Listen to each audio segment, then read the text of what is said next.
শুভেচ্ছা and স্বাগতম নতুন একটা ভিডিওতে। আমি জাহিদ হাসান, আপনারা দেখতেছেন ভিডিও ট্রাভেল থেরাপি। আজকে থেকে শুরু হতে যাচ্ছে চ্যাম্পিয়ন ট্রফি 2025। আর প্রথম ম্যাচে মুখোমুখি হবে হোস্ট পাকিস্তান ভার্সেস নিউজিল্যান্ড। আর ম্যাচটা অনুষ্ঠিত হবে পাকিস্তানের করাচি স্টেডিয়ামে। সময় হচ্ছে বাংলাদেশ সময় দুপুর 3টায়। আজকের ম্যাচে কে জিতবে, কে ভালো খেলবে তা নিয়েই কথাবার্তা বলবো। প্রথমে আছে নিউজিল্যান্ডের কাছে। নিউজিল্যান্ডের যদি ব্যাটিং লাইন আপে দেখি, ডেভিড কুমানে আর কেন উইলিয়ামসন তারা ভালো খেলতে পারে। রাচিন রাবিন্দা নাও খেলতে পারে, শিউন না, হয়তো রাচিন রাবিনা নাইলে উইন ইয়াং খেলবে। বাট নিউজিল্যান্ডের পক্ষ থেকে ভালো ব্যাটিং করবে কেন উইলিয়ামসন আর হচ্ছে ডেভিড কনওয়ে। আর পাকিস্তানের পক্ষে ভালো ব্যাটিং করবে রিদওয়ান আর হচ্ছে সালমান। ফাখার যেমন 30-35 রানের মতো করতে পারে। শুরু হয়তো মোটামুটি একটু ভালো হইতে পারে।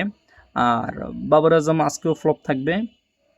আর বোলিং লাইনআপের কথা যদি চিন্তা করি, নিউজিল্যান্ডের বোলিং লাইনআপে ম্যাটেল সেটনার, উনি হবে বেস্ট বোলার নিউজিল্যান্ডের পক্ষে। এছাড়া ম্যাট হেনরি রয়েছে, উনি উইকেট পাবে, ভালো বল করবে। আর পাকিস্তান আছে মূলত দুইটাই বলার, শাহিন আফ্রিদি আর হচ্ছে নাসিম শাহ, দুইজনেই ভালো বল করবে। নতুন বলে তারা খুব ভালো সুইং খাওয়াতে পারে। যদি সুইংয়ে ফার্স্টে যদি 2-3 উইকেট নিতে পারে নিউজিল্যান্ডের, সেক্ষেত্রে একটা ভালো রেজাল্ট হওয়ার চান্স রয়েছে। এখন যদি আসি ম্যাচ কে জিতবে, এই ম্যাচ নিউজিল্যান্ড জিতবে আমার প্রেডিকশান।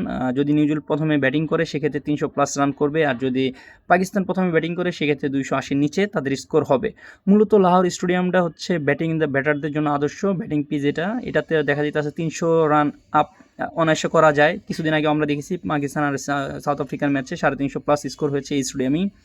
তো সেক্ষেত্রে আসলে যারাই ব্যাটিং পাক তাদের মূল মেন টার্গেট থাকবে 320 আপ করা, নয়তো আসলে জিতা খুব কষ্ট হয়ে যাবে। তো এই ছিল আজকের ভিডিও। আজকে নিউজিল্যান্ড জিতবে। তো দেখা হবে পরবর্তী কোনো ভিডিওতে।